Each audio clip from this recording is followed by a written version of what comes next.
은혜의 기록입니다. 오늘은 자신을 그토록 맘 아프게 했던 며느리가 대장암 3기 판정을 받았다는 소식을 들은 한 성도님의 사연입니다. 미움이 가득했던 기도가 간절한 생명의 기도로 바뀌기까지 그 눈물의 고백을 지금 함께 들어보겠습니다. 저는 경기도 외곽에서 작은 상가교회의 지하 기도실을 관리하며 혼자 살고 있는 60대 후반의 여자입니다. 남편은 15년 전 하나님의 부르심을 받고 먼저 천국으로 떠났습니다. 제게는 눈에 넣어도 아프지 않을 아들 하나가 있습니다. 남편이 떠나고 저는 정말 이 아들 하나만 바라보며 살았습니다. 아들이 빗나가지 않고 바르게 자라준 것, 좋은 대학을 나오고 번듯한 직장에 취직한 것, 그 모든 것이 저의 기도의 응답이라 믿었습니다. 제 삶의 유일한 소원은 이 아들이 믿음 좋은 배우자를 만나 행복한 가정을 꾸리는 것이었습니다. 저는 매일 새벽마다 기도실 바닥에 무릎을 꿇고 아들의 배우자를 위해 기도했습니다. 부디 신앙이 깊고 마음이 따뜻하며 어른을 공경할 줄 아는 지혜로운 여자를 만나게 해달라고 말입니다. 몇 년 후 아들이 결혼할 사람이라며 한 여자를 집으로 데리고 왔습니다. 저는 설레는 마음으로 음식을 장만하고 집안을 쓸고 닦았습니다. 드디어 문이 열리고 아들과 함께 들어선 그 아이는 제가 상상했던 모습과는 조금 달랐습니다. 키가 크고 이목구비가 아주 뚜렷했으며 무엇보다 차림새가 무척이나 세련되었습니다. 머리부터 발끝까지 값비싸 보이는 옷과 가방을 걸치고 있었는데 그 모습이 저와는 어울리지 않게 화려하다고 생각했습니다. 그 아이는 제게 인사를 건넸지만 그 표정에는 살가움이 없었습니다. 제가 차린 밥상 앞에서도 수저를 드는 둥 마는 둥 했습니다. 저는 애써 웃으며 아들에게 여자친구의 좋은 점이 무엇이냐고 물었습니다. 아들은 그 아이가 아주 유능한 회사원이며 똑똑하고 자기 주관이 뚜렷해서 좋다고 했습니다. 저는 그 아이에게 신앙생활은 하는지 조심스레 물었습니다. 그 아이는 잠시의 망설임도 없이 자신은 신을 믿지 않으며 교회에 다닐 생각도 없다고 잘라 말했습니다. 제 가슴이 쿵 하고 내려앉았습니다. 하지만 아들은 이미 그 아이에게 푹 빠져 있는 듯 했습니다. 저는 차마 반대한다는 말을 꺼내지 못했습니다. 아들의 행복을 빌어야 하는 어미로서 그저 아들의 선택을 받아들이기로 했습니다. 그렇게 둘은 결혼을 했습니다. 결혼 준비 과정부터 저의 시련은 시작되었습니다. 저는 작은 교회에서 가족들과 지인들만 모시고 조촐하게 예식을 올리길 바랐습니다. 하지만 며느리는 서울의 가장 비싼 호텔 예식장을 고집했습니다. 예단이나 예물 같은 전통적인 절차들은 모두 구시대적이라며 생략하자고 했습니다. 저는 섭섭했지만 아들이 중간에서 난처해할까봐 그저 따르겠다고 했습니다. 결혼 후 며느리와의 사이는 제가 상상했던 것보다 훨씬 더 차가웠습니다. 아들 부부는 서울의 비싼 아파트에 신접살림을 차렸고 저는 그들의 집에 초대받지 못했습니다. 명절이 되어도 아들 부부는 고향에 내려올 생각을 하지 않았습니다. 제가 먼저 전화를 걸면 며느리는 바쁘다는 핑계로 전화를 끊기 일쑤였습니다. 제가 사는 곳과 아들 내외가 사는 곳은 차로 2시간이 채 걸리지 않는 거리였습니다. 저는 아들이 보고 싶어 반찬을 싸들고 몇 번인가 그들의 집을 찾아갔습니다. 하지만 며느리는 저를 반기지 않았습니다. 제가 정성껏 만들어간 장조림과 겉절이는 입맛에 맞지 않는다며 냉장고에 그대로 넣어두었고 며칠 뒤 찾아가 보면 곰팡이가 쓴 채 버려져 있기까지 했습니다. 한 번은 제가 거실 바닥에 떨어진 머리카락을 주우며 집이 조금 어지러운 것 같다고 한마디 했습니다. 며느리는 즉시 표정이 굳어지더니 자신들의 라이프 스타일이니 간섭하지 말아달라고 차갑게 말했습니다. 제 아들은 그 옆에서 아내의 눈치만 볼 뿐 제 편을 들어주지 않았습니다. 저는 그들의 집 현관문을 나서는 순간부터 눈물이 쏟아졌습니다. 제가 기도실에서 홀로 밤을 새우며 키운 아들입니다. 그런데 이제 그 아들은 온전히 다른 사람의 남자가 되어 제게서 멀어져 가고 있었습니다. 그 모든 것이 며느리 때문인 것만 같았습니다.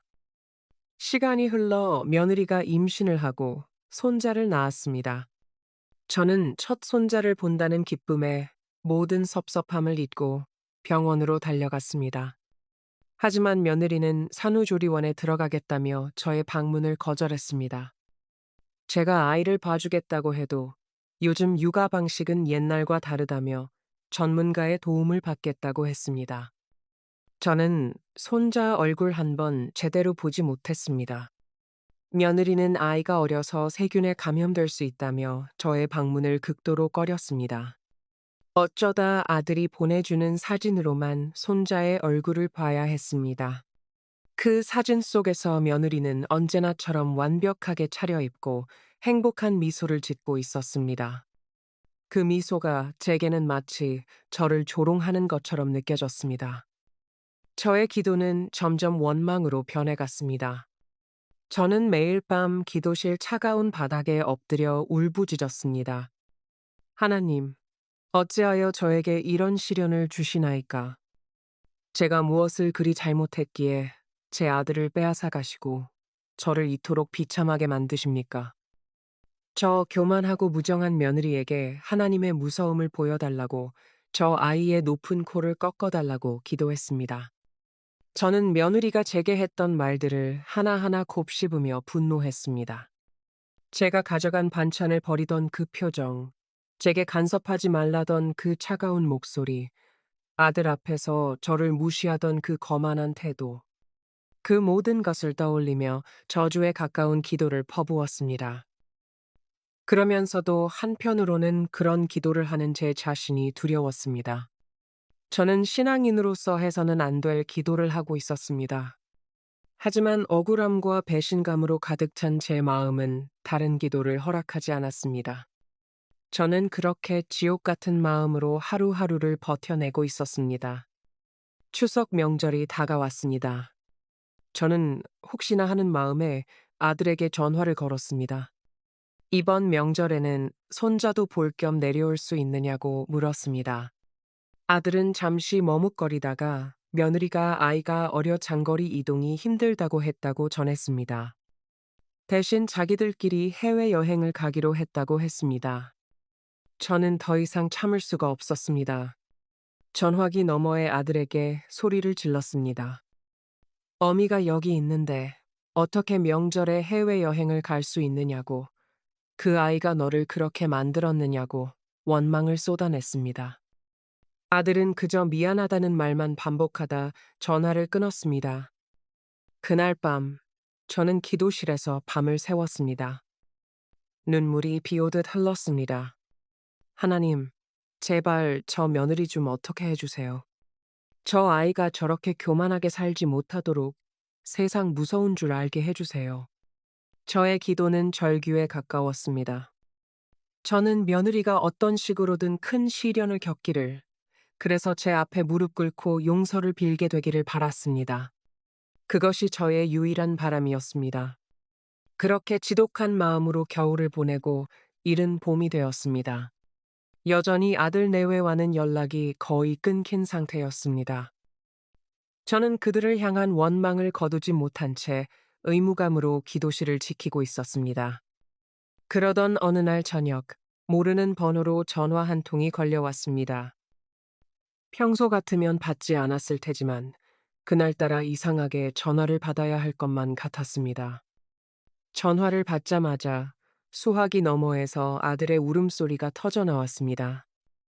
아들은 말을 잇지 못하고 흐느끼기만 했습니다. 제 심장이 바닥으로 떨어지는 것 같았습니다. 혹시 손자에게 무슨 일이 생긴 것은 아닌가 덜덜 떨리는 목소리로 아들에게 무슨 일이냐고 물었습니다.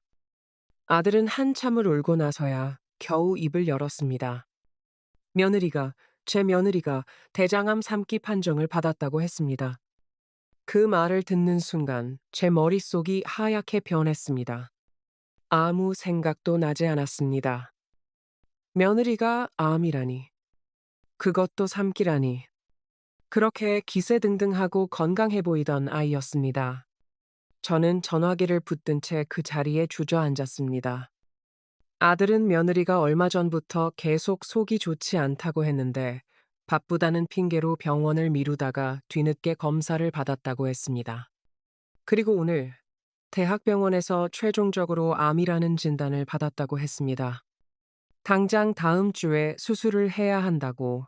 하지만 수술이 잘 될지 예후가 어떨지 아무것도 장담할 수 없다고 했습니다. 아들의 절망적인 목소리를 들으며 제 머리를 강하게 내리치는 생각이 있었습니다. 그것은 바로 저의 기도였습니다. 하나님, 저 며느리 좀 어떻게 해주세요? 저 아이의 높은 코를 꺾어주세요. 제가 매일 밤 기도실에서 퍼부었던 저주의 기도들이 현실이 되어 돌아온 것만 같았습니다. 며느리를 벌해달라고, 시련을 겪게 해달라고 기도했던 제 모습이 떠올랐습니다. 하나님이 저의 그 악한 기도를 들으신 걸까요?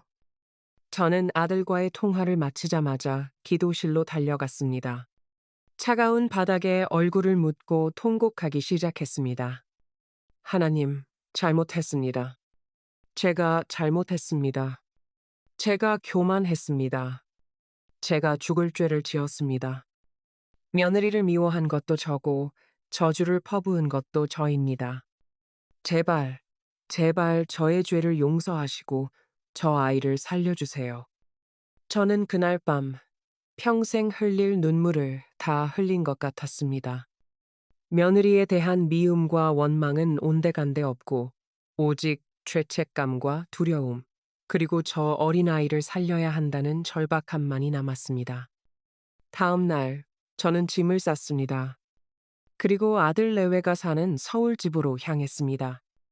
아들은 수척해진 얼굴로 저를 맞이했습니다. 며느리는 방 안 침대에 누워 있었습니다. 불과 몇 달 전에 봤을 때와는 비교도 할 수 없을 만큼 며느리의 얼굴은 창백하고 말라 있었습니다. 저를 보자 며느리는 힘없이 고개를 돌려 외면했습니다. 저는 아무 말도 하지 않았습니다. 그저 며느리의 방문 앞에 조용히 무릎을 꿇고 앉았습니다. 그리고 기도하기 시작했습니다. 하나님, 이 영혼을 불쌍히 여겨주소서. 저의 죄를 이 아이에게 묻지 마시고 부디 긍휼을 베풀어 주소서. 며느리는 제가 기도하는 모습을 보고도 아무런 반응이 없었습니다. 저는 아랑곳하지 않았습니다. 아들을 시켜 어린 손자를 제가 있는 경기도 집으로 잠시 보냈습니다. 그리고 저는 아들 집에 머물며 며느리의 병간호를 시작했습니다. 며느리는 수술을 위해 병원에 입원했습니다. 10시간이 넘는 대수술이었습니다. 아들과 저는 수술실 앞 의자에 앉아 하염없이 기도만 했습니다. 수술이 끝나고 의사는 다행히 눈에 보이는 암세포는 모두 제거했지만 임파선 전이가 있어 안심할 수 없다고 했습니다. 그때부터 며느리의 힘겨운 항암 치료가 시작되었습니다. 며느리는 독한 항암제를 맞을 때마다 모든 것을 토해냈습니다. 그렇게 좋아하던 음식도 전혀 입에 대지 못했습니다. 윤기 나던 머리카락은 힘없이 빠져버렸고 한때 저를 주눅들게 했던 그 당당한 모습은 찾아볼 수 없었습니다. 저는 매일 새벽마다 교회 기도실로 달려갔습니다. 며느리를 살려달라고 저에게 단 한 번만 기회를 달라고 매달렸습니다. 그리고 낮에는 병원으로 가 며느리가 먹을 수 있는 음식을 만들었습니다.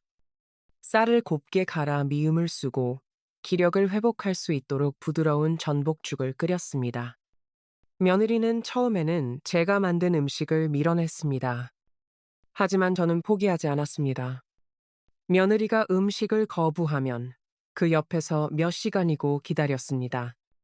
그리고 며느리가 잠들면 그 머리맡에 손을 얹고 간절히 기도했습니다. 성령님, 이 아이의 마음을 어루만져 주시고 육신의 질고를 이겨낼 힘을 주옵소서. 몇 번의 항암 치료가 더 이어졌습니다. 며느리는 지옥 같은 고통을 겪으면서도 묵묵히 버텨냈습니다. 그리고 저도 그 시간을 함께 버텨냈습니다.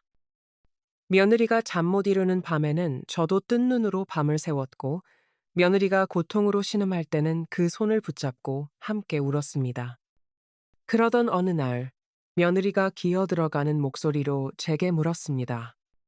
왜 이렇게까지 자신에게 잘해주느냐고. 자기는 어머니께 용서받지 못할 죄를 지었는데 왜 자신을 위해 기도하고 간호해 주느냐고 물었습니다. 저는 며느리의 마른 손을 잡고 말했습니다. 내가 너를 미워했던 마음은 사실이라고. 너를 원망하고 저주했던 내 기도를 하나님이 들으실까봐 매일 밤 두려움에 떨었다고 고백했습니다. 하지만 너의 아픈 모습을 보면서 내 기도가 얼마나 교만하고 이기적이었는지 깨달았다고 말했습니다. 그리고 너는 내 아들의 아내이기 전에 그냥 내 딸이라고, 하나님이 내게 맡기신 소중한 딸이라고 말해 주었습니다. 제 말을 듣는 며느리의 눈에서 눈물이 흘러내렸습니다. 그것은 제가 며느리에게서 처음 보는 눈물이었습니다. 며느리는 제게 미안하다고, 정말 잘못했다고 울며 용서를 구했습니다. 저도 며느리를 부둥켜 안고 한참을 울었습니다. 우리는 그렇게 서로의 죄를 고백하고 서로를 용서했습니다. 그날 이후 기적이 일어나기 시작했습니다. 며느리는 제가 만든 음식을 조금씩 먹기 시작했고 몸도 눈에 띄게 회복되었습니다. 그리고 마지막 항암 치료를 마친 뒤 병원에서 검사 결과를 받았습니다. 의사는 믿을 수 없다는 표정으로 말했습니다. 암세포가 하나도 보이지 않는다고, 완치 판정을 내릴 수 있을 것 같다고 했습니다. 아들과 저는 서로를 끌어안고 감사 기도를 드렸습니다. 며느리도 창백한 얼굴이었지만 환하게 웃고 있었습니다. 퇴원 후 며느리는 완전히 다른 사람이 되었습니다. 저를 대하는 태도뿐만 아니라 삶을 대하는 태도가 변했습니다. 신은 없다고 말하던 그 며느리가 어느 날 제게 조용히 부탁했습니다. 어머니, 저도 어머니가 다니시는 교회에 데려가 줄 수 있으시냐고. 지난 주일, 저는 제 아들과 며느리, 그리고 손자의 손을 잡고 나란히 교회에 앉아 예배를 드렸습니다. 한때는 저를 무시하고 신을 부정했던 며느리가 제 옆에서 두 손을 모으고 찬송을 따라 부르는 모습을 보았습니다. 제 눈에서는 뜨거운 감사의 눈물이 흘러내렸습니다. 하나님은 저의 그릇된 기도가 아니라 저의 눈물 어린 회개의 기도를 들어주셨습니다. 며느리의 병이라는 거대한 시련을 통해 저의 교만한 마음을 깨뜨리시고 며느리에게는 구원의 은혜를 베푸셨습니다. 지금 저희 가정은 그 어느 때보다 행복합니다. 며느리는 이제 저를 친어머니보다 더 따른다고 말합니다. 저는 이 모든 것이 원수를 사랑하라는 주님의 말씀을 고통 속에서 깨닫게 하신 하나님의 크신 은혜임을 고백합니다.